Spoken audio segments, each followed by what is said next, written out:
Streamin with Ben Miller. Just sending out the tweet now to let everyone know that I am live on Twitch. Live on Twitch. Join. Give them the link. So yeah, welcome back. Hopefully everyone's having a good week. Those of you that follow politics, maybe on light sleep tonight after watching the big presidential primaries yesterday. Certainly here in California, in the United States, that was a big thing. Lots of folks watching the news and such to see what was going to happen last night. I saw a few folks kind of dropping out here this morning from the race due to the events of last night. Sad to see. I don't know. I should say it's sad to see. I'm sure some people, weren't fans of some of the folks who dropped out, but it's some go out, some come back, some get a boost. That's the way that politics tends to work. So yeah, welcome back. Sorry, just getting my chair height to a comfortable level, I should say. So yeah, welcome back to this week's stream.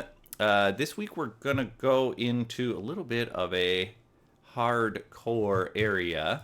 Kind of experiment with this. I've tried to keep things a little bit on the kind of more general side for the most part. I tried to, the point of the stream is I would say for the most part targeted for folks who work in Wi-Fi, specifically as engineers or what maybe we used to call administrators. So the kind of idea here for the stream is if you manage a Wi-Fi network, if you support a Wi-Fi network of some kind, that the stream will give you some information about kind of how Wi-Fi works and some of the tools you can use and some tips for kind of making your Wi-Fi network work well. For this week, though, for this, let me get my little whiteboard and iPad out here. For the March 4th edition of Wi-Fi Streamin', I decided to shake things up a little bit and do a topic that's a little bit more in depth. The idea this week is that we're going to talk about 802.11i, RSN, and what we're talking about here is the four-way handshake of 802.11i, of the 802.11i, for those that may be unaware, is the security standard in Wi-Fi. 802.11i is the basis for WPA2. WPA3 is something that's available now in certain devices. I'll touch on that a little bit, but I would still say the core of Wi-Fi security was defined in 802.11i, was defined in WPA2. It's nothing that's particularly new. 802.11i was approved in 2004. Wi-Fi devices have had to have mandatory support for WPA2 since 2006. And so it's something that's kind of been a part of Wi-Fi, it's been a normal part of Wi-Fi for a long time. But the reason why I was kind of compelled, I felt compelled to go through and talk a little bit about 802.11i is, number one, I was doing some work relatively recently, and I noticed that in a lot of cases, folks have kind of a general concept of how Wi-Fi security works, about how the Wi-Fi security standards work. But I definitely noticed that there were some gaps, even amongst folks that I was working with that had been working in Wi-Fi for years and years and years. I mean, I'm talking like 10 years. Folks have been working in Wi-Fi in some capacity or another, but still maybe had a couple gaps in how 802.11i works. And then also the Wireless LAN Professionals Conference just happened very, very recently, and I you know, at the Wi-Fi, the Wireless Line Professionals Conference, they do like certification classes. So you can arrive. It's a 3-day conference, but you can arrive whatever it is 3 or 4 days early to take a course on Wi-Fi to kind of get yourself certified. And 802.11i four-way handshake and 802.11i keys are really at the core of the CWSP certification, the Certified Wireless Security Professional certification. And so that's kind of what I wanted to touch on here is, or that's one of the reasons why I wanted to touch on it, because there may be some folks out there who are studying for CWSP or who are planning to pursue CWSP, and hopefully this will be a good resource for them to kind of talk about 802.11i and RSN and how it works. You know, I'm kind of trying to bring along some examples here as we talk about this.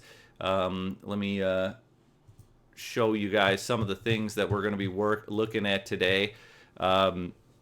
I just relatively recently made a you know, kind of did a little test connection so that I would have stuff to show you all. For example, here is a, let me see, I think this is the right one. So this is a screenshot of my phone while I was connected to a WPA2 enterprise network, an EAP network, if you want to call it that. You know, and I know I'm showing, you know, some relatively revealing information, but this is a public network. So I think that's something that is, you know, there's nothing kind of hidden about this. You know, this network broadcasts out on the streets of Los Angeles. I actually went down to the closest bus stop and just sat outside for a bit to connect to this network, to connect to this Spectrum Wi-Fi Plus network, to kind of get a little bit of information to share with you all. Here's kind of a little bit more information that I got from the phone. So this is, you know, one of the things that you may be able to notice there. Notice the BSSID that I'm connected to, and I can kind of track that up when I do a Wi-Fi scan, and I can see the BSSID, see the same BSSID, and find out which channel I am connected to. One little mistake I made is when I updated my iPhone, I did not update the diagnostic in the iPhone. And so because of that, I at the time that I was doing this little scan, I didn't have the little diagnostic utility that would allow me to see this information, to see the BSSID, and to see the channel that my phone was connected to inside the Wi-Fi settings. I strongly recommend using the, you know, getting the diagnostic info installed. That's something that I'll have to do quickly. Yeah, I guess I hadn't thought about that when I recently, excuse me, had to get a new phone. And so I kind of forgot about that. Here, I'll show you a screenshot of my phone here. Get that on the screen for you all to see. Give me just a moment to get that set up here. But yeah, here's the old phone.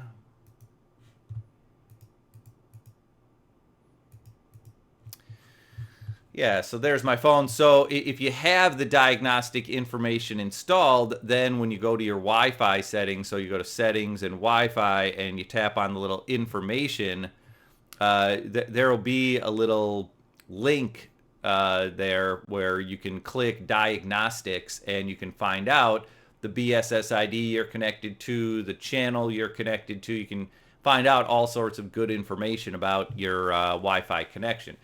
It's a great thing to have on iPhones for troubleshooting purposes. The only issue with it is that you may not necessarily be able to, like, you know, force users to install this. If you have to support a bunch of users who are using iPhones, it may not be the most elegant thing in the world to tell the user, okay, we're going to have you Man, my hair has a little weird thing going on today. It may not be the easiest thing in the world to have the user install this whole thing that is required for the Wi-Fi diagnostics on iPhones. And that's the thing, is every time you do a software update on the iPhone, the diagnostics go away. That's another little bit of a kind of a bummer there. Man, I'm not going to be able to get this. Okay, there we go. Sorry, seeing myself with that was bugging me. But yeah, so that's the diagnostic thing is really nice to have. But what I'm showing you is a couple of applications that are completely free that can kind of do the job in place of the diagnostic. Can tell you which network you're connected to, and also tell you which channel you are connected to. You know, the two that I'm talking about there are the two in the upper left, Net Analyzer and Airport Utility. I know those of you that have followed the stream in the past may remember me talking about these already, so I won't spend too much time on them. But these are a couple of pictures. These are a couple of screenshots that I took of them. Let me bring those back up here. So yeah, you can kind of see those here. So this one is the Airport Utility, the one I'm drawing on right now, the one that's on your left. So that's the Airport Utility over there on the left. Airport Utility shows you a list of nearby networks. Airport Utility doesn't tell you which of those networks you are connected with. That's why it's you know, useful. That's why it's important to kind of be able to cross-reference the BSS ID. Whoops. That's why it's important to be able to cross-reference the BSS ID. The application on the right, that's the Network Analyzer application. Whoops. Network Analyzer. So that's the Network Analyzer application. Not doing a great job of drawing on these right now. It's a lot easier for me to draw when I can put something on my iPad. Still trying to figure out the Twitch thing a little bit. I know it's only been, you know, whatever, 5 months of doing these Twitch streams, but yeah, I'm still trying to figure out the best way to make these Twitch streams happen. So in any case, in Network Analyzer, I can see which BSS ID I am connected to. Then I can open Airport Utility, and I can see which channel that BSS ID is using. And then once I open up Airport Utility, let me bring back the clean screen here. So once I know which channel I'm connected to, then I can go to the wireless diagnostics that's just part of Mac OS. Now, I realize I'm being very Apple-centric, but there are ways to do this if you have a Android device. Using Windows makes it a little bit trickier. I wouldn't say that there's an elegant, simple way to do free wireless capture in Windows. You know, if you want to do any kind of detailed analysis in Windows. So that part, the Windows side is missing. But certainly for Android, you can find out which network you're connected to. Definitely the utility that I like best, and I'll put it in the chat area here, is Aruba Utilities. And I know I kind of mentioned this in past streams. But yeah, Aruba Utilities is a application that'll show you which BSS ID you are connected to, and it'll also show you the channel that your BSS ID is using, that your access point is using. But yeah, getting back to kind of the next step. So I see there that I'm connected to channel 157. That's what it was showing there. Hopefully that's legible there. Channel 157, the little blue arrow pointing at it.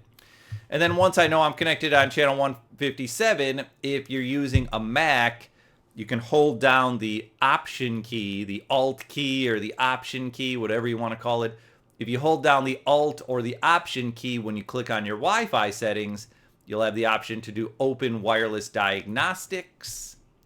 And once the Wireless Diagnostics window is open, you can open the Sniffer window. There's Sniffer. And now with the sniffer window open, I have the option to capture on whatever channel I'm connected to. So that's what I did, relatively recently is I saw which BSSID I was connected to by using the Network Analyzer application. Again, there is a free version of Network Analyzer for Apple iOS. Then once I knew which BSSID I was connected to, I opened up Airport Utility. Airport Utility is another free application for Apple iOS. So I opened up the Airport Utility. In the Airport Utility, I saw that I was connected on channel 157. And then I selected channel 157. I knew I was trying to capture connection information. That's what I'm talking about today with 802.11i and RSN, is all of the keys that get created, all the information that kind of gets created when you use WPA2 security. So since I knew I was capturing connection information, that meant a 20 megahertz wide capture. That's a little good note to know about Wi-Fi, is that non-data traffic always uses the 20 megahertz wide channel. So even if you have configured your access point to use a different channel width, even if you've configured your access point to use one of these other widths that we see here, 40 megahertz wide channel, 80 megahertz wide channel, the non-data traffic, the traffic that's used for the connection process between access point and client device, that traffic is going to go over a 20 megahertz wide channel. So yeah, so I knew I needed to capture over a 20 megahertz wide channel. I knew I needed to capture on channel number 157. I knew that I could then do the capture and see what happened with my iPhone. And so I have that here for you. It is a Wireshark capture. Let me show that to you. I don't need wireless diagnostics anymore, do I? But yeah, here's a little Wireshark capture to share with everybody. There you go. And, a little tip here when you're using Wireshark, especially if you're trying to identify connections. I would say, as a general rule, if you're doing any type of connection troubleshooting or connection research, meaning you're trying to research how a device behaves, or in this case, I'm trying to sort of show you my research about how 802.11i and RSN work. If you're doing any type of connection research or connection troubleshooting, then the filters that tend to be most relevant are WLAN.ADDR. WLAN.ADDR equals followed by whatever the MAC address is of the client device. And then another filter that tends to be useful is WLAN.fc.type_subtype equals, and then the hexadecimal code for the frame for the, let's say authentication or association or reassociation frames. And another one, actually, now that I think about it, you could also do the filter eepol.version. And so with the WLAN.ADDR equals followed by the MAC address. Let's see here. I don't think I have mine saved there. And actually, I forgot with this version of Wireshark where the expression screen is. Ah, there we go, under Analyze. So yeah. Well, where is it? There we go.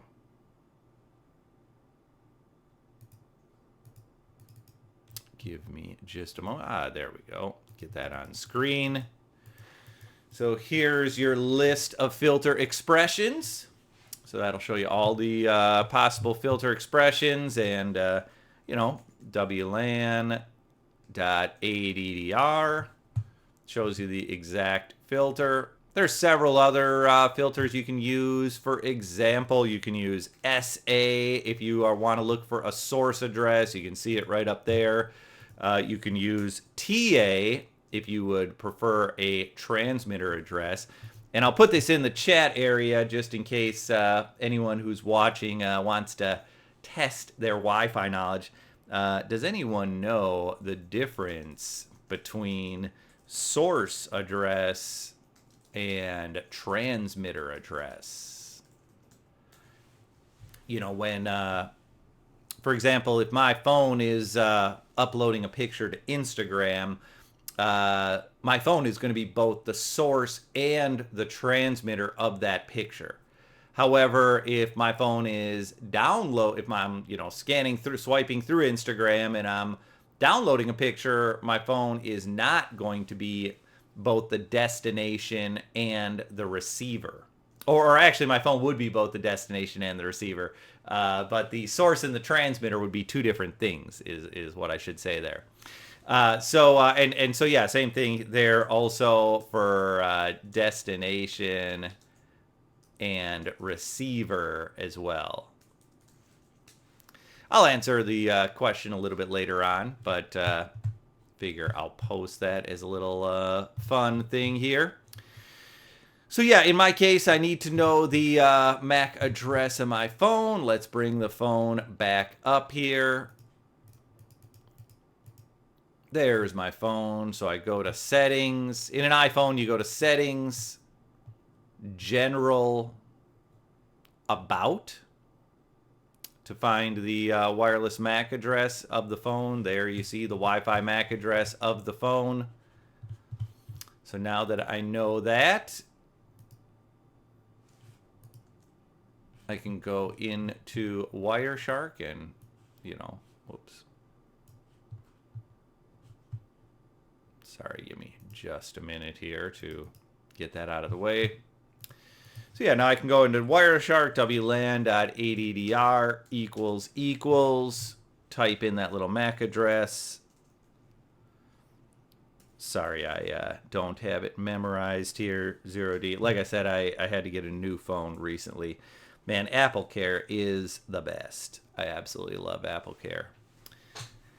Because basically I just dropped my phone and cracked the heck out of it. Took it to the store, and you got to pay $100, but it allowed me to do that. So yeah, now I'm seeing everything that my phone was transmitting or receiving on channel number 157 during the time that I was doing the capture. A little hint for those of you that may be Wireshark users, so this is a little Wireshark hint, is keep an eye on the RSSI, the signal strength.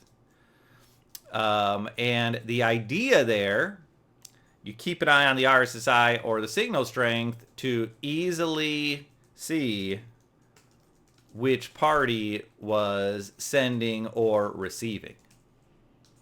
So what I mean by that is I was doing this capture very, very close to my phone.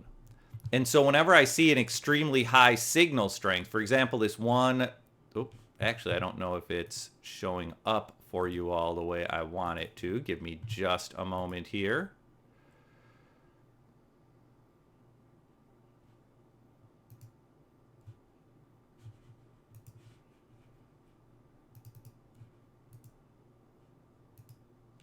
There we go. Sorry about that.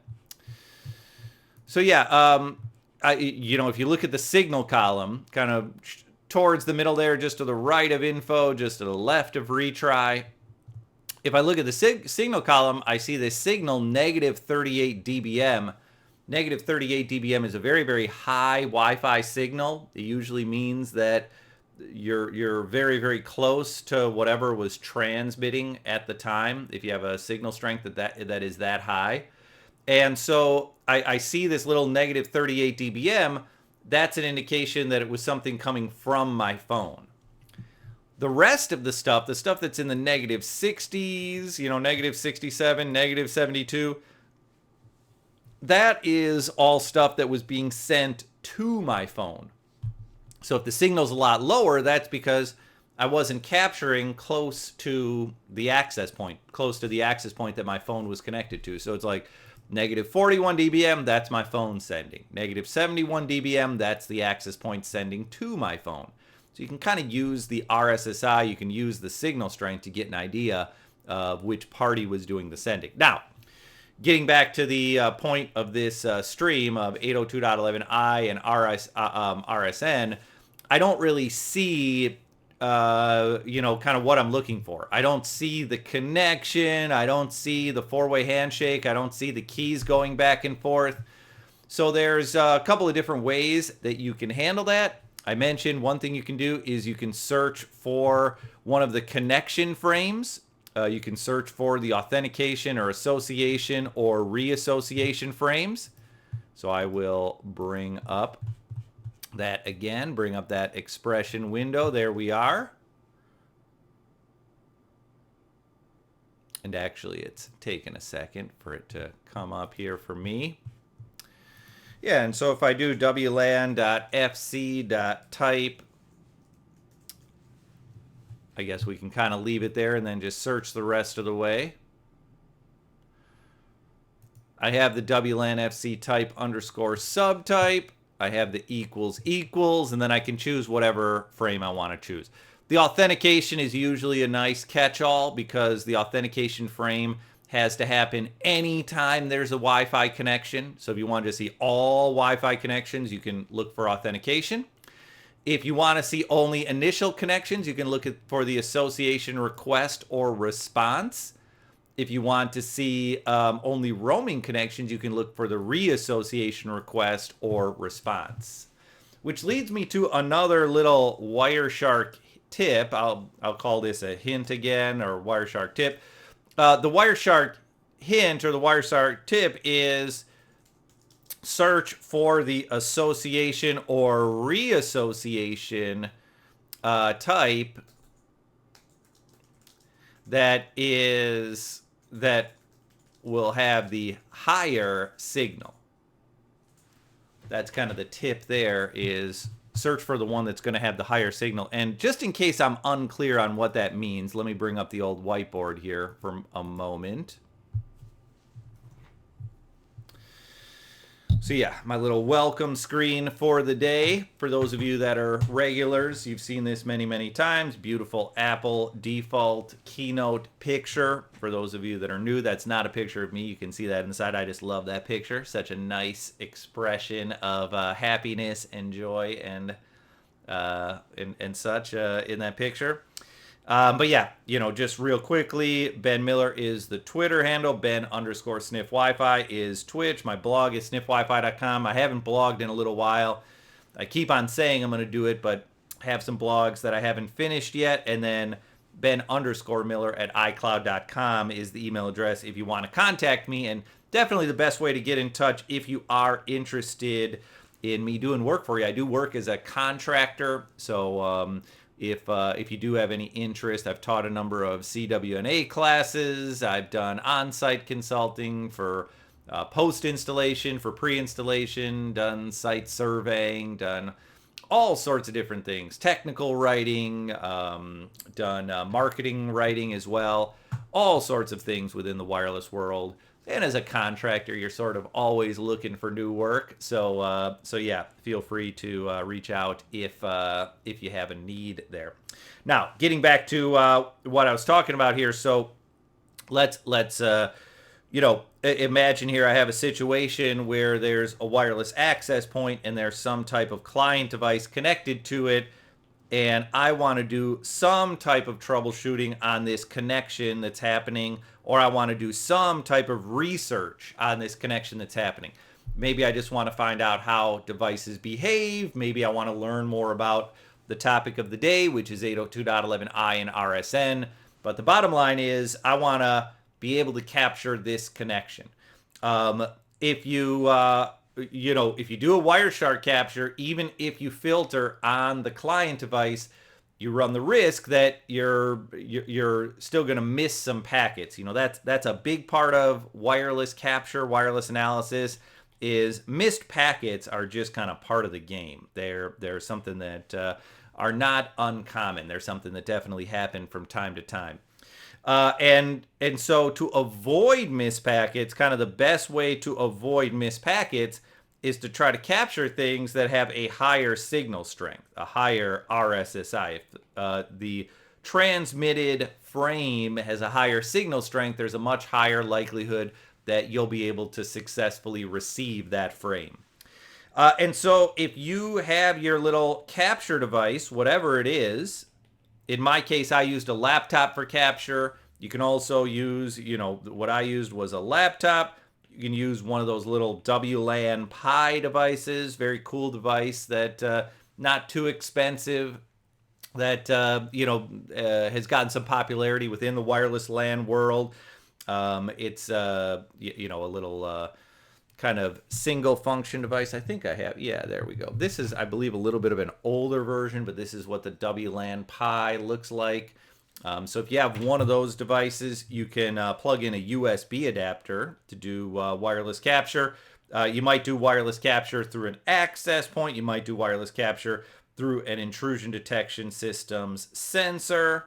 Whatever it is, though, you have some type of capture device. Here's the key. If you're going to try to capture a connection to do some type of troubleshooting or to do some type of analysis, you want to try to, if you're looking in your captured packets and you're trying to filter on, where the capture is, if you're trying to find where the capture is so that you can analyze it, I find it's best to filter on something that's going to have a higher RSSI. So if my capture device is close to my phone, then I might want to capture on frames that are being sent by my phone. So that would be things like the association request or the reassociation request. Something that's a request is going to be coming from my phone. If I have a sensor that's mounted to the ceiling and that's closer to the access point, for example, then I might want to capture a response. I might want to search, I should say, for a response. So just a little tip when it comes to using Wireshark, that searching for the frame type that's likely to have a higher signal will give you a higher likelihood of being able to find that capture in Wireshark. Also, a little note here, a little answer to the old trivia before I get back into Wireshark. Let me bring Wireshark back up here. Look at that momentarily. Get into the details of that momentarily. When it comes to source, that is the network source. When it comes to transmitter, that is the wireless transmitter. So if you have a device that is a network device that also has a wireless radio, then that device would be both the source and the transmitter. However, if you have, for example, again, the example of me scrolling through Instagram and downloading pictures from Instagram, if I'm downloading pictures from Instagram, the source is going to likely be the router, whatever the router address is on my network, on my VLAN, on my subnet. The router is likely to be the source, and then the transmitter is going to be the access point. The router does not have a wireless interface to be a transmitter, but the router is the original network source. There was no, once my router, or at least my what do you call it? Why am I not thinking of the right term for it? But whatever, once the router for my subnet, once the router for my VLAN sends me the data, then that's going to be the final source. If the data does not have to traverse any kind of layer 3 boundaries, then the source address is not going to have to change.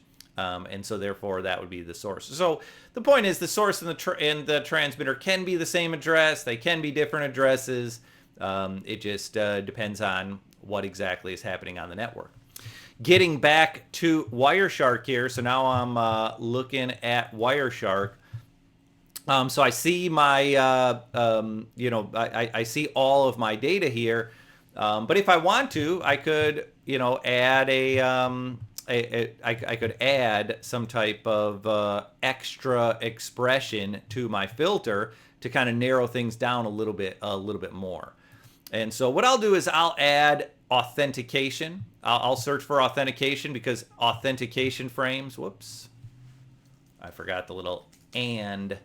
Notice here it's the filter for my phone, space, and space, the filter for authentication frames. Click the little blue arrow. Whoops, forgot to... So let me go through that again, mess that up a little bit. So it's the filter for my phone, space, whoops, space, and then another space, and then the filter for authentication frames. So now it's showing the authentications that are, only the authentications that my phone was sending and receiving. And there's other ways to go about this as well. If you want to, if you don't want to have to look up the device's MAC address, you can always just do the authentication filter. The issue with just doing the authentication filter is, number one, you might get other client devices authentications. So I'm seeing here that there's a lot of different authentication frames. It says 59 packets displayed. Actually, you might not be able to see that because of my head, but hopefully you can see that there. Lower right, 59 packets displayed. So, that's a lot of authentication frames to kind of sift through. And a lot of these authentication frames are going to be corrupt. Anything that says malformed packet, that's a corrupted authentication frame. And so what that means is it might not even be an authentication frame. When you see a corrupted frame in a wireless capture, the type of frame might be what was corrupted. So that might not even be an authentication frame. This looks like a legitimate authentication frame here. I don't see any errors listed. It does say FCS unverified, so that's always a bit of a red flag there. But it is very possible that this is a real authentication frame that was happening there. So it's possible that that's a real one. It also might be corrupted, but it's possible that that's a real authentication frame. But yeah, so getting back, so the point is, one way or another, you want to find out where you want to find kind of your device's connection in your capture. I've captured 25,000 packets. Hopefully you can see that kind of just to the left of my head, packets, 25,000. You want to be able to isolate your connection. So if I find this authentication frame and then I get rid of my filter, click that little X up at the top, sort of just by the blue arrow, click the little X, that'll get rid of the filter. That now takes me directly to my authentication frame. There you see it. So there's my authentication, first authentication frame, second authentication frame. There's my reassociation request. So it looks like my phone thought it was roaming when I captured it. It might have been because I did a quick disconnection and reconnection, but it looks like my phone thought it was roaming. And then after the connection is completed, then my phone starts the authentication process, the EAP authentication process. Here's the little request for my phone's identity. You can see my username here. If you look at the identity response, you can always see the username. There's the username, Benja Miller. That's the username that I use for this particular network from an internet service provider. When it comes to the identity response, sometimes that's going to be a fake username. So with my phone, it looks like for whatever reason it's using its real username, but sometimes you may see a fake username. Also, another little note, if you want to isolate just the authentication and just the key management, you can use that other filter I talked about, eapol.version. This is all you have to type in, just eapol.version, hit the little blue arrow, and it'll only show you the authentication and key management. So I still see the request identity, I still see the response right there with Benja Miller down at the bottom. So I'm seeing all of these authentication frames, but now I'm excluding all the extra stuff. And that takes us to kind of the main point that we want to look at today. I realize I'm 42 minutes in, but the main point I want to look at today is at this four-way handshake, because this four-way handshake is it's a big part of Wi-Fi security. It's where encryption keys get created. That's what's happening in this four-way handshake process in key message 1, 2, 3, and 4. The encryption keys are being created between my phone and the access point that I was connecting to. And so that's, that's kind of the point of what I wanted to talk about here this week. So yeah, so let's get into it. Let's talk a little bit about this four-way handshake and kind of what happens with it, so that so that you have a good understanding of it, and hopefully this will be very helpful if any of you are looking to get CWSP certified. For those of you that aren't pursuing a CWSP certification or anything like that, hopefully you might find it interesting. You might still find some type of value in it. So what I always like to start off with when talking about 802.11i or RSN, RSN stands for Robust Security Networks. That's kind of the IEEE term that's used. RSN, Robust Security Networks. IEEE is the Institute of Electrical and Electronics Engineers. Those are the folks who create the 802.11 standard and all of the amendments and additions to the 802.11 standard. This is also the basis for WPA2. So what I always like to start with when talking about it is kind of pose the question, why a four-way handshake? And, I'll start that off by giving you a little bit of context here. A four-way handshake is a method of key management, meaning create a new and unique key with every connection. A new and unique encryption key with every connection. Okay. So the question is, why is there a four-way handshake? Why is there key management in WPA2, in 802.11i, in RSN? And the answer to that question, at least the best answer that I can ascertain, is faster roaming.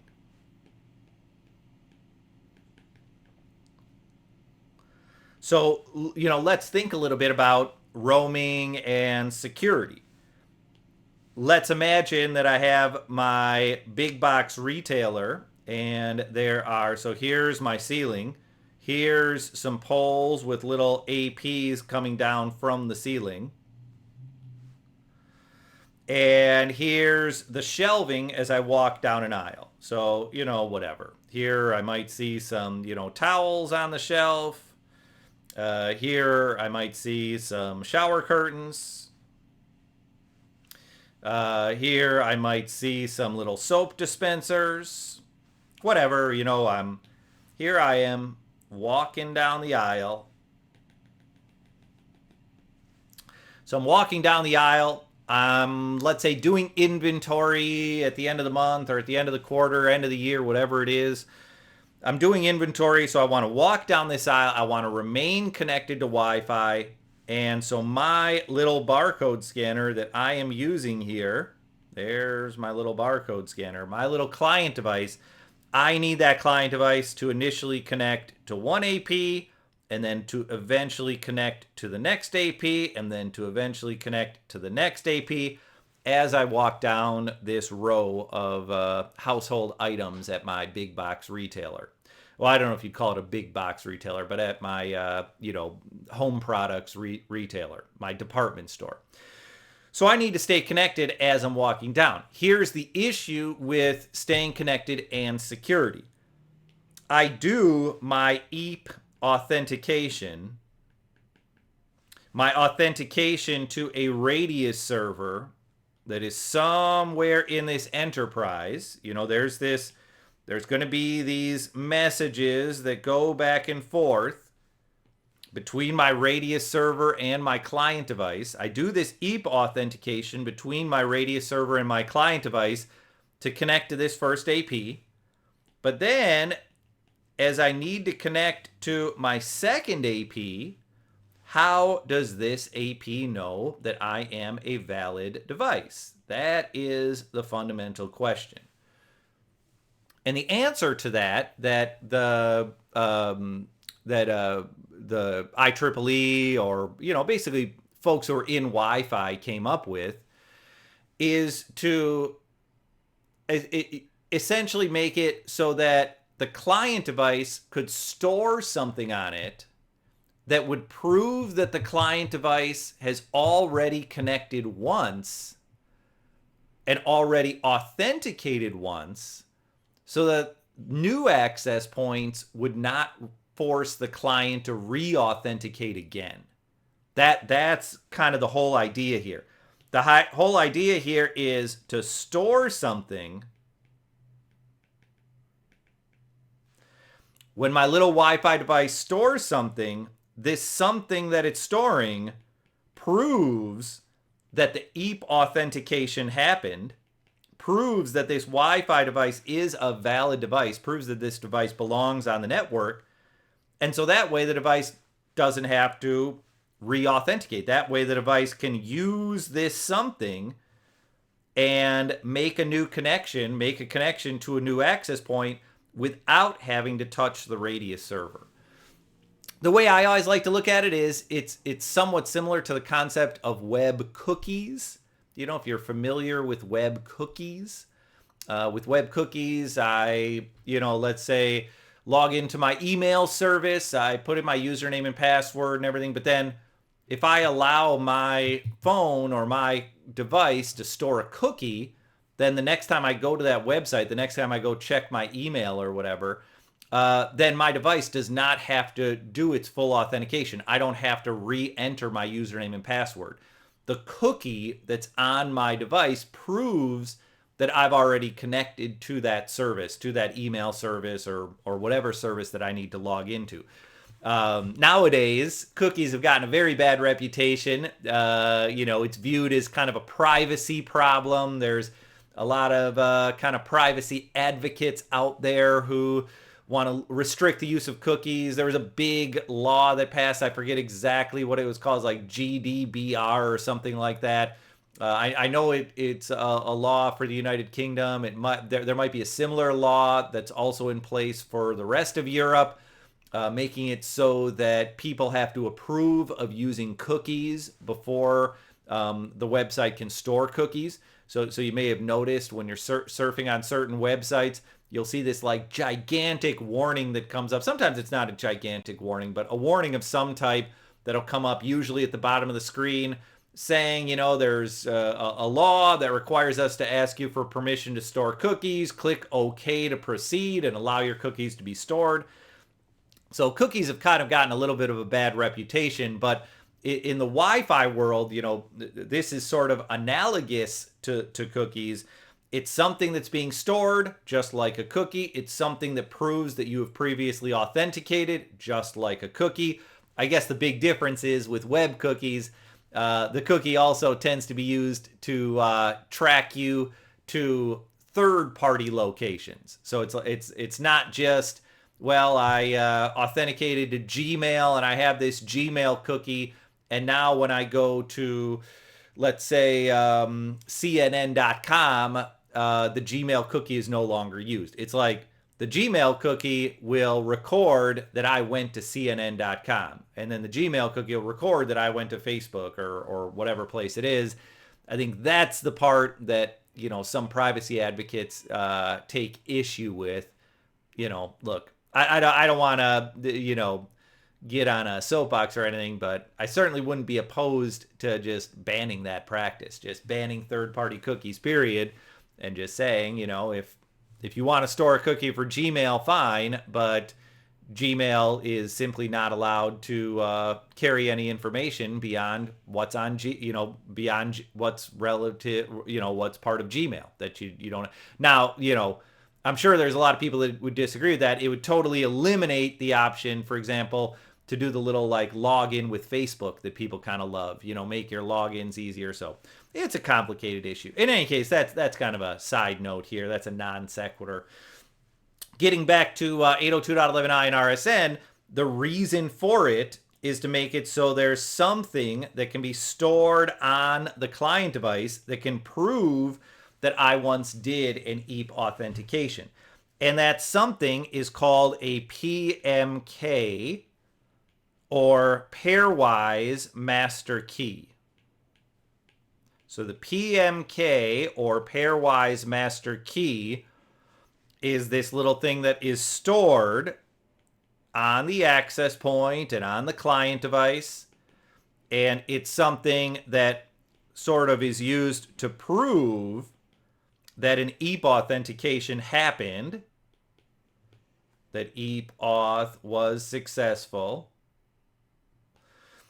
Obviously, I should have just done this Idiocracy style, where you do it down the side. Those of you that remember that 20-year-old movie, maybe not quite 20, but close to 20-year-old movie, Idiocracy. I kind of like it.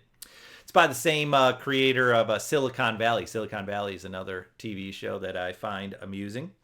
And then the other thing the PMK does is the PMK is used to create your actual encryption key. Okay. So that's kind of our Wi-Fi equivalent of a cookie, is the PMK. And the PMK can come from one of two places. If you use WPA2 or WPA3 personal, then the PMK comes from your passphrase.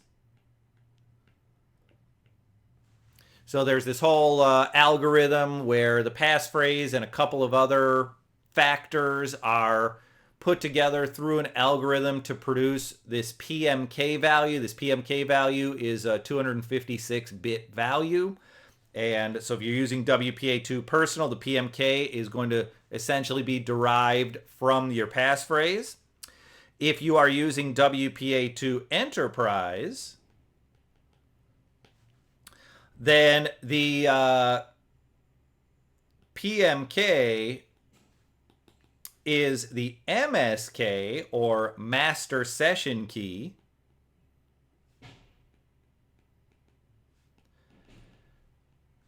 And the master session key is the master key, or you could also call it the session key, from the from the TLS or SSL protocol. So WPA2 Enterprise uses TLS 1.0, which is the same thing as SSL 3.0. It uses TLS, or it uses SSL. These things are used, this TLS or this SSL is used to encrypt the authentication session. So to encrypt, like, the username and the password that is being sent back and forth over the air between the Radius server and the client device. So the Radius server and the client device send a bunch of information back and forth so that your username and password, or for that matter, it doesn't have to be the username and password. It could be a username and a certificate if you're using certificate-based EAP. But to encrypt that username and password, or to encrypt that username and certificate, TLS is used, or SSL is used. You know, TLS 1.0 is the same thing as SSL 3.0.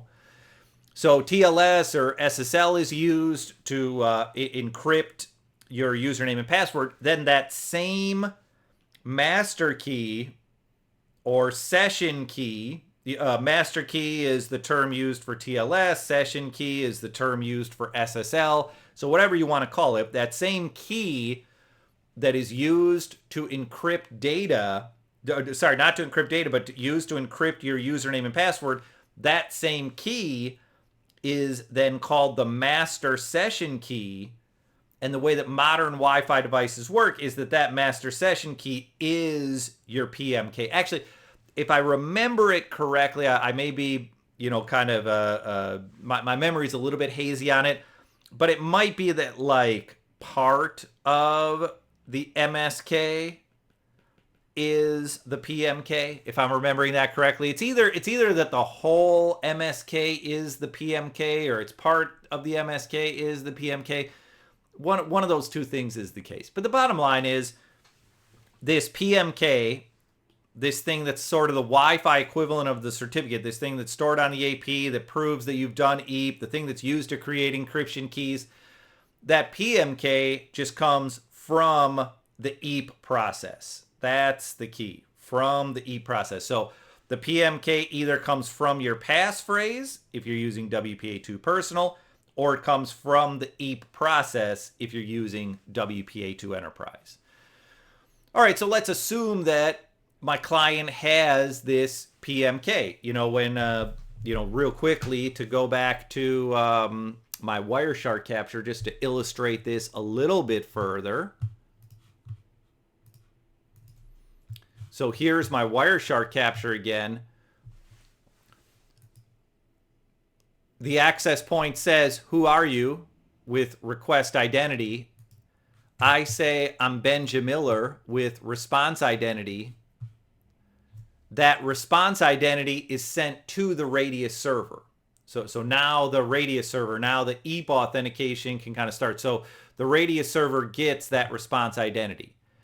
Then the Radius server sends information back through the AP. So now the Radius server is taking part. These first two messages are just between the client and the access point. With this third message, now the Radius server is taking part. So now the Radius server says, "Hey, we're going to use EAP." And I believe in here, yeah, it does. I believe in, what I was going to say is, I believe in here it indicates which type of EAP, so that the client can kind of say either, "Yes, I support that type of EAP. No, I don't support that type of EAP." So the Radius server is saying, "I'm going to use EAP PEEP."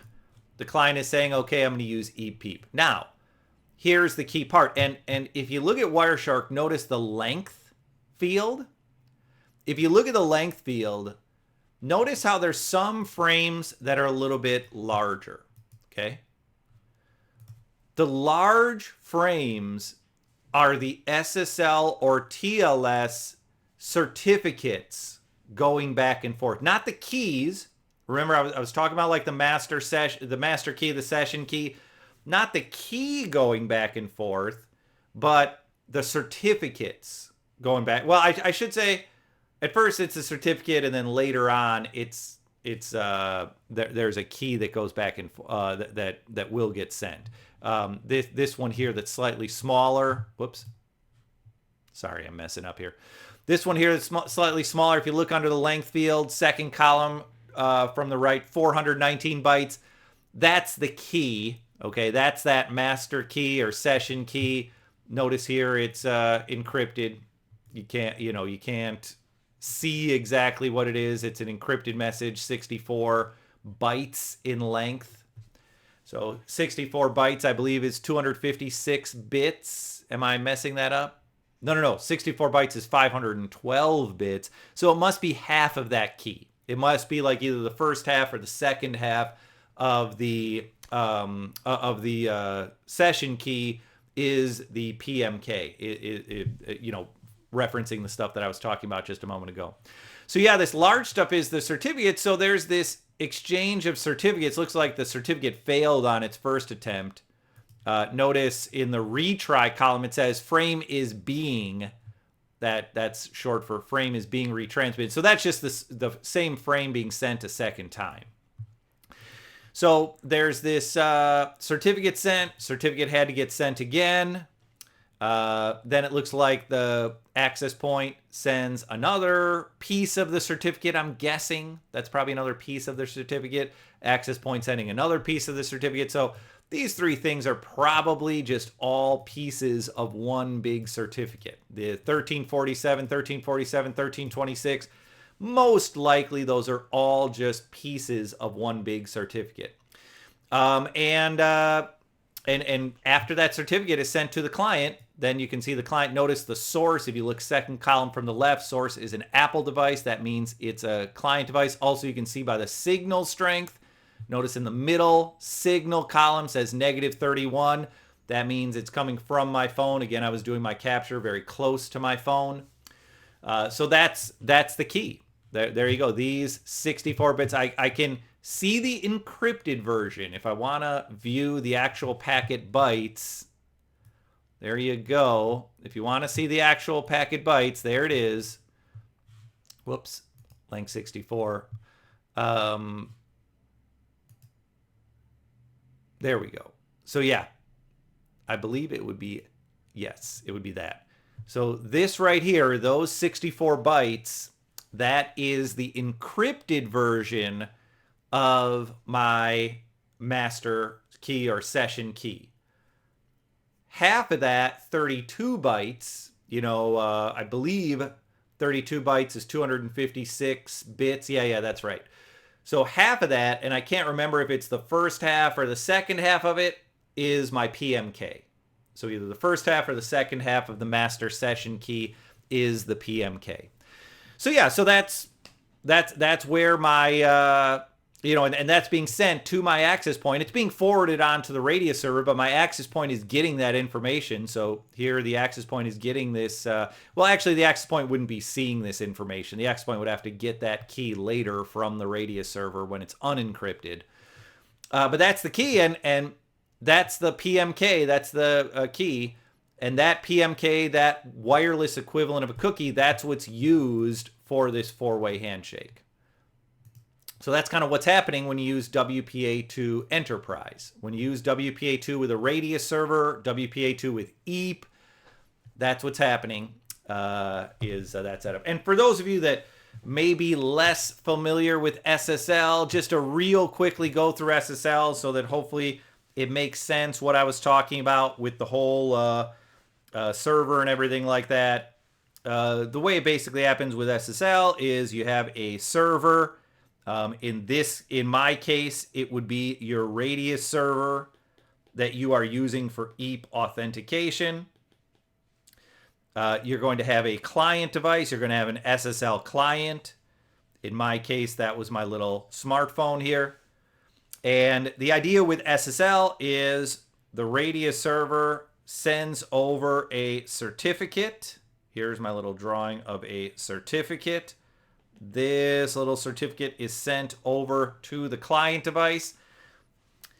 In that certificate, from that certificate, the client device is able to create a public key. Actually, it might be that the certificate contains a public key. To be honest with you, I'm a little bit fuzzy on that. But the bottom line is the client has a public key, and then the client is going to create a session key. And again, in SSL, this is called in TLS, this is called a master key. In SSL, it's called a session key. In TLS, it is called a master key. So the client creates this session key or this master key. And again, the PMK for Wi-Fi is half of the session key or the master key, whatever you want to call it. But again, so the client creates this session key, and then what the client does after that is the client will encrypt the session key using the public key. Whoops, kind of messed up there. The session key is used for what we call symmetrical encryption. The public key is part of what we call asymmetrical encryption. Asymmetrical encryption is much stronger, but it's also slower. So the asymmetric encryption in this case is used to encrypt a faster key, to encrypt a symmetrical key. And then this whole package gets sent from the client to the server.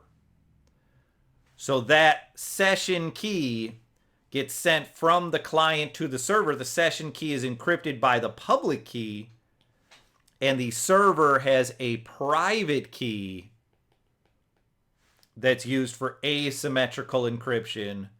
The private key is the only thing that can decrypt stuff that was encrypted with the public key. So the server is able to decrypt this session key. Now the server has a session key. Now the server has this session key. So now server has a session key, client has a session key, client created the session key.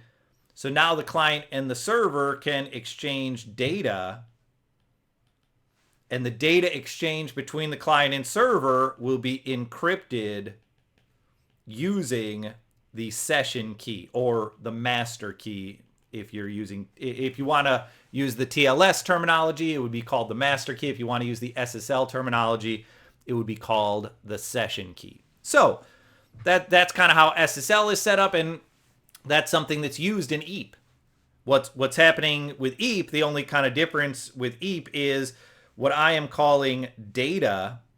This data here is just essentially your username and password or username and certificate handshake. That's what the data is that's being encrypted by the session key. And again, the session key is the session key is where the PMK gets derived from. The session key is the MSK, and then the PMK is just half of the MSK. So yeah, so that kind of gets us to the start of the four-way handshake. Okay, so at the start of the four-way handshake, I have my client device, my little smartphone. I have my access point. The access point has a PMK. The PMK either came from the passphrase, if I was using WPA2 or WPA3 personal, or it came from the master session key if I'm using EAP. Similar thing with the phone. The phone also has a PMK. The phone's PMK, again, either was derived from the passphrase, if I was using WPA2 personal, or from that master session key, if I was using WPA2 Enterprise. And in the Wireshark example that I showed you all, I was using WPA2 Enterprise. Okay. Now, the goal with the PMK, in addition to acting like a cookie, again, one thing that the PMK does is it acts like a cookie. It's something that can be stored on the client device, that can prove that the client device successfully used EAP in the past. That's one thing that the PMK does, but another thing that the PMK does is the PMK is used to create encryption keys. Now, there are a number of encryption keys in Wi-Fi. There is the TK, or temporal key. That's just your normal encryption key that is used to encrypt data. I've also seen the TK called the TEK. So you may see it called the TEK, the temporal encryption key. At least the last time I looked at the standard, or at least the last time I looked at the security part of the standard, it was called the TK, but I don't know, that maybe that's changed. Sometimes the standard does change over the years. So maybe the proper name is the TEK, but I've always called it the TK. That's to encrypt data. There is also a MIC key, message integrity check key. So that's message integrity check. And the T was temporal. The MIC key is basically used for integrity checks. In the four-way handshake, though, it is also used to kind of prove that EAP happened for the client. We'll talk about kind of how that works in a little bit. So that's the MIC key. There's also the KEK, or key encryption key. The key encryption key encrypts other keys. So that is the key encryption key. And then the other key that's part of WPA2 and part of the four-way handshake is the key confirmation key. The key confirmation key is the key that's used to prove EAP. I know I mentioned that the MIC key is part of that. I'll try to explain that as best as I can. but that is the key confirmation key.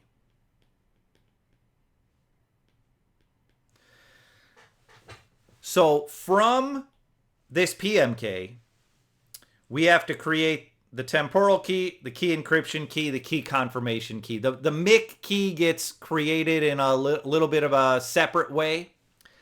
But, you know, we'll talk about those other ones. So we got to be able to create these keys. Now, these keys are all part of what we call, and I'll make it so I don't block this out, the pairwise transient key, or PTK.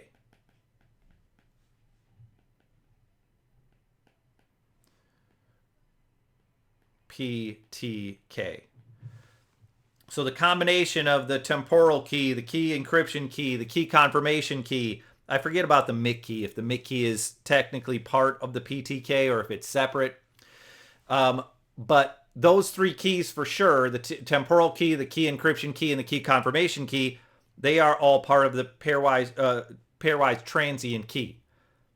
To create the pairwise transient key, so to create a PTK, there are 5 things that must be known. What must be known is both the access point and client MAC address. That's something that is already known.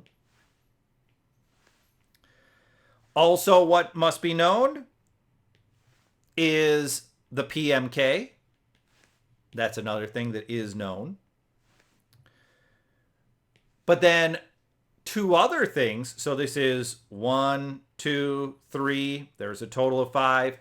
The 2 other things that must be known in order to create this pairwise transient key, in order to create the ability to encrypt data, the ability to crypt other keys, the ability to prove that we authenticated successfully with EAP.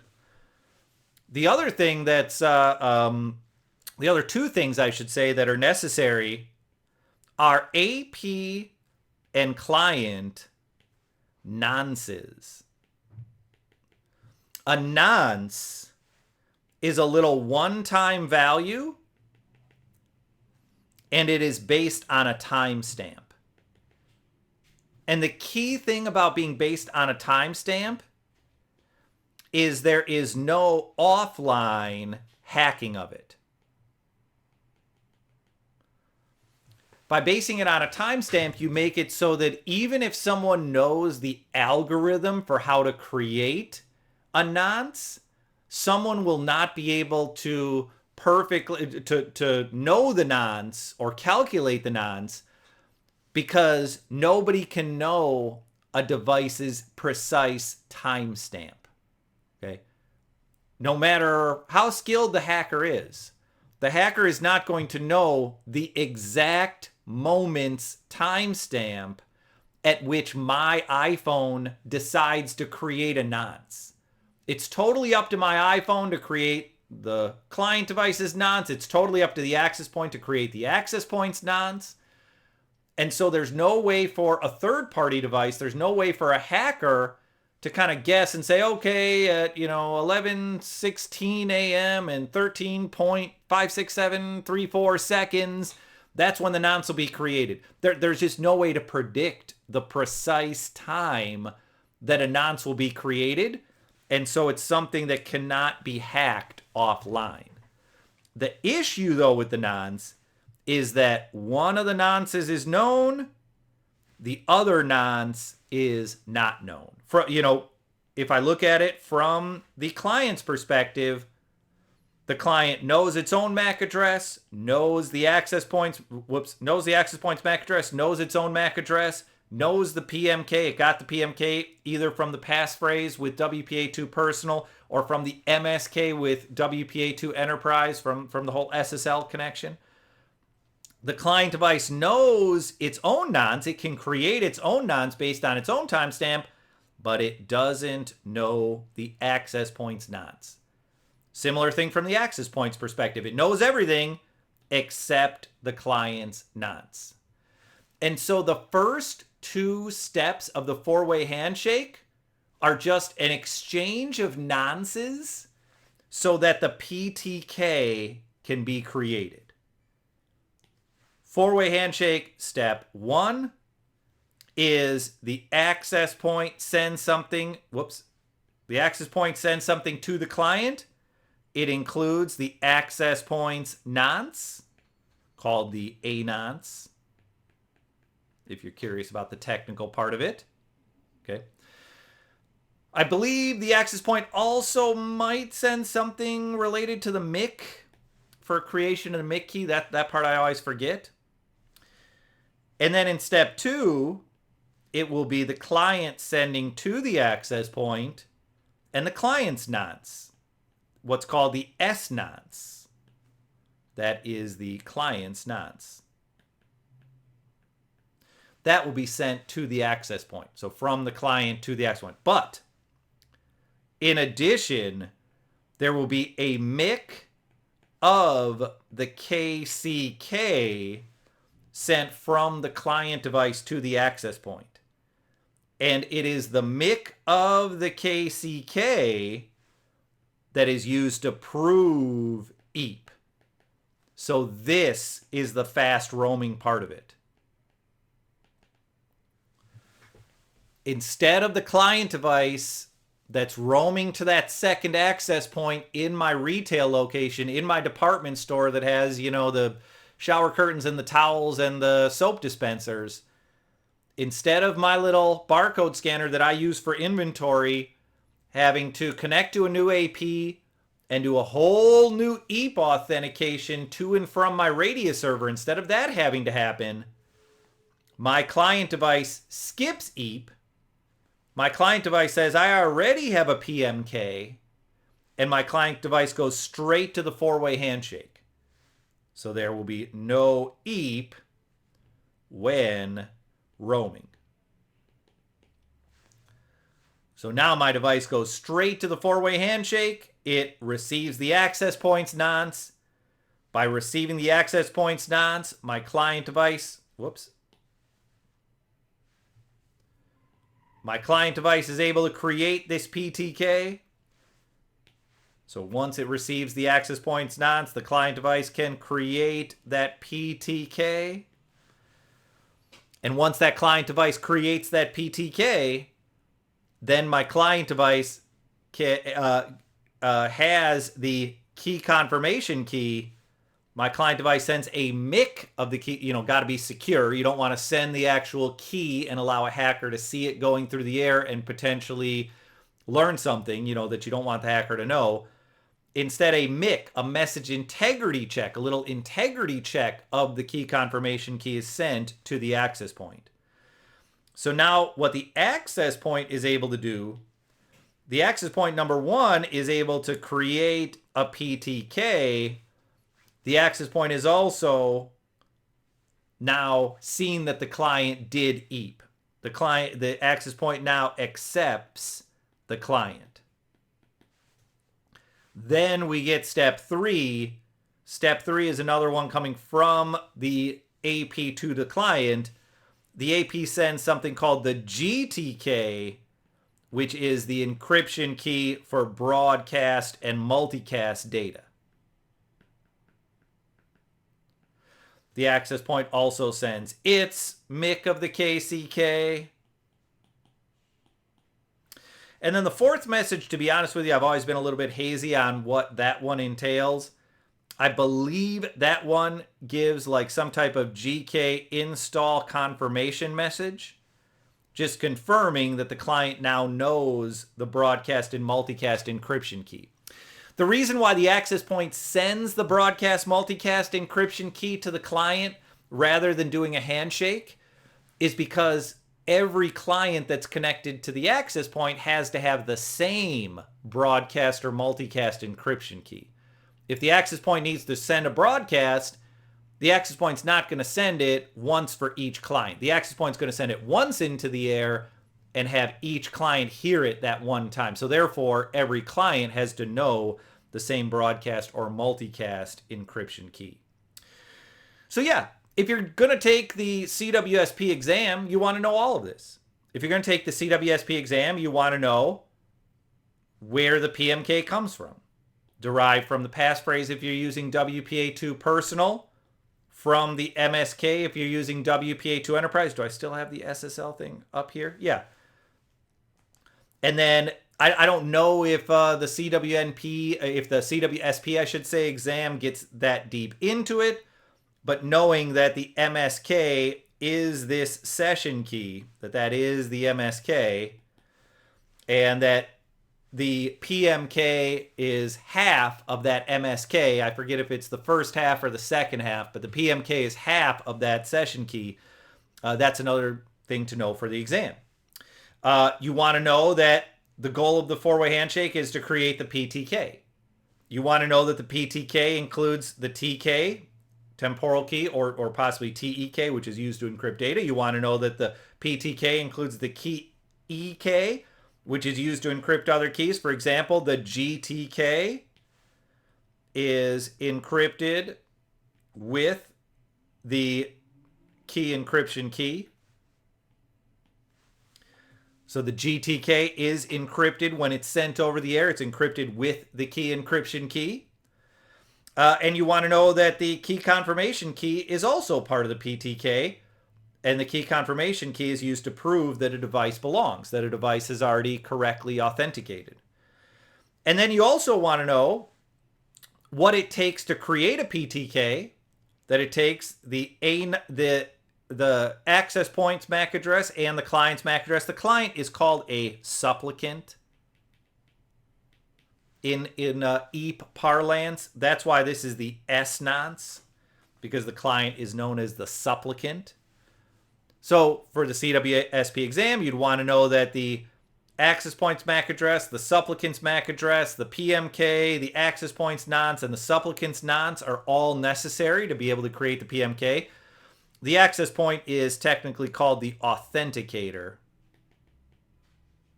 The authenticator is the access point, just for clarification on that. And so you want to know all those 5 things that are required to create a PTK, and then you want to know the basics of what's happening during these 4 steps. You want to know step 1 includes the access point, the authenticator nonce that allows the supplicant or the client to create the PTK. Step 2 is the supplicant nonce, the client's nonce being sent along with a MIC of the KCK. That allows the authenticator, that allows the access point to create the PTK and to accept the client. And then you want to know that the 3rd step is the GTK, the broadcast and multicast encryption key, called the group temporal key. That's what GTK stands for, is group temporal key. You want to know that that broadcast and multicast encryption key is being sent from the access point to the client in the 3rd step. And so, yeah, so that's all information to be aware of, all information to know if you're going to take the CWSP exam. If you don't ever plan on taking the CWSP exam, it's probably not the end of the world.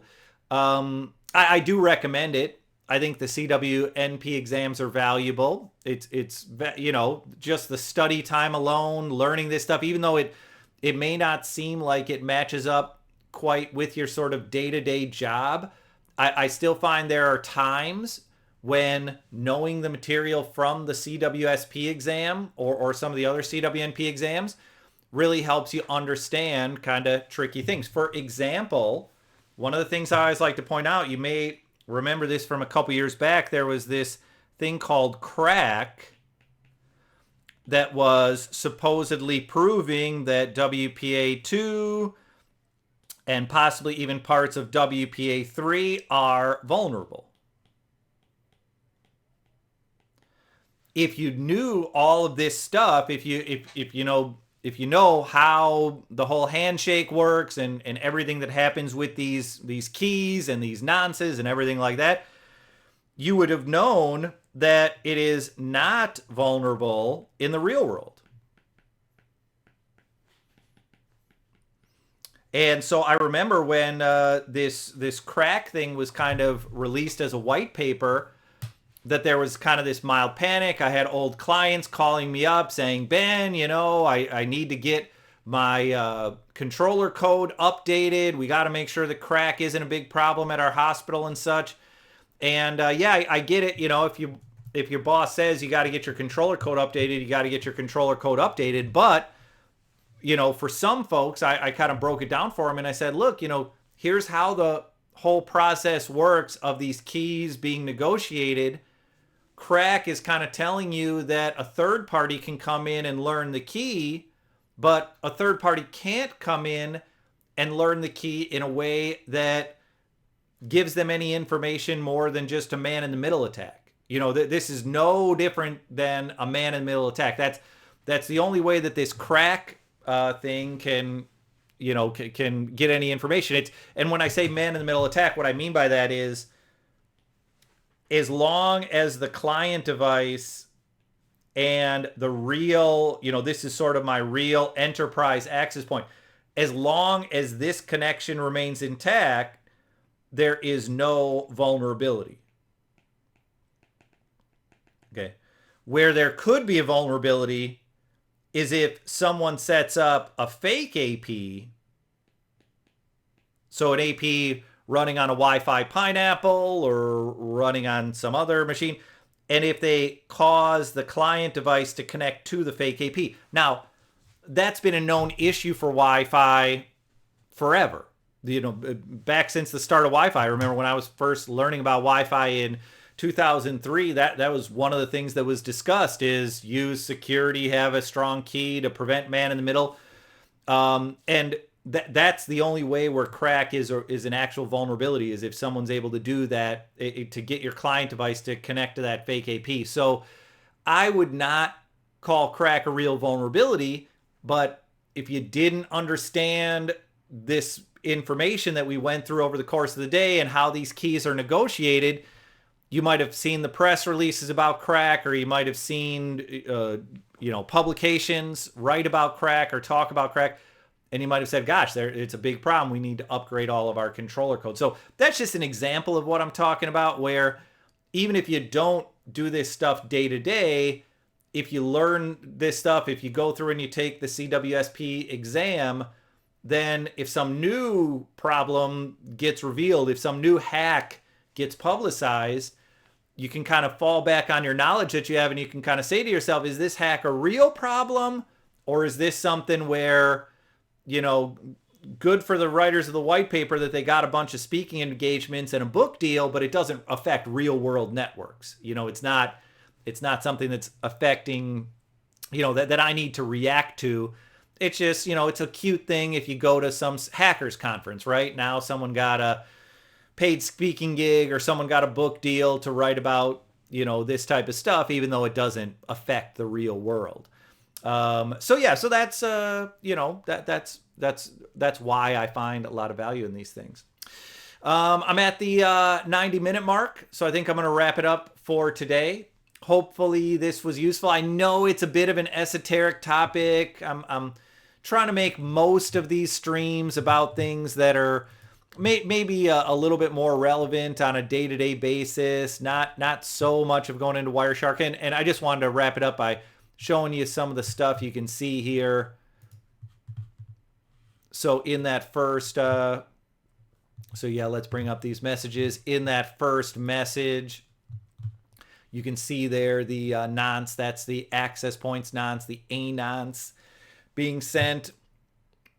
Second message, you have the S nonce, and then you also have the MIC of the KCK. So that's the MIC of the key confirmation key, kind of proving that the client device belongs. And then in the third message, you have this key data here. That is the GTK, the group temporal key. It's encrypted with the key encryption key. And then the last message, that's the one that I'm less clear on. Yeah, I'm not as sure exactly what's being sent here. It looks like it's just a MIC message. This may be a final installation of the MIC key to do an integrity check for data. That might be what's happening. So maybe that's what I'm kind of missing there. But yeah, that's what you can see there. So again, a little bit deeper than normal. Next week, I'll definitely find a topic that's a little bit more of a general knowledge topic. But for those of you that are a little bit more hardcore into wireless, a little bit more kind of interested in the deep details of how Wi-Fi security works, hopefully this was of value to you. As always, thank you for joining. And next week, 10 a.m. Pacific time, 6 p.m. UK time, right back here on Twitch. I will be back. Please do subscribe or follow. I forget what the exact thing looks like, but if you look kind of directly above my head, if you don't already, there should be a button up there that says subscribe or follow. Definitely appreciate the subscriptions and the followers. I haven't quite reached the level I need to reach to be able to unlock a few other Twitch features that I'm hoping to unlock. I also have to start doing more than one stream a week. That's the other issue. So I know I've been saying for weeks that I'm going to try to do a Friday stream. Yet again, I'm going to try to do a Friday stream, but we'll see. We'll see if if I'm able to get free for it. But yeah, so yeah, thanks for joining, and I will be back here next week and possibly back on Friday.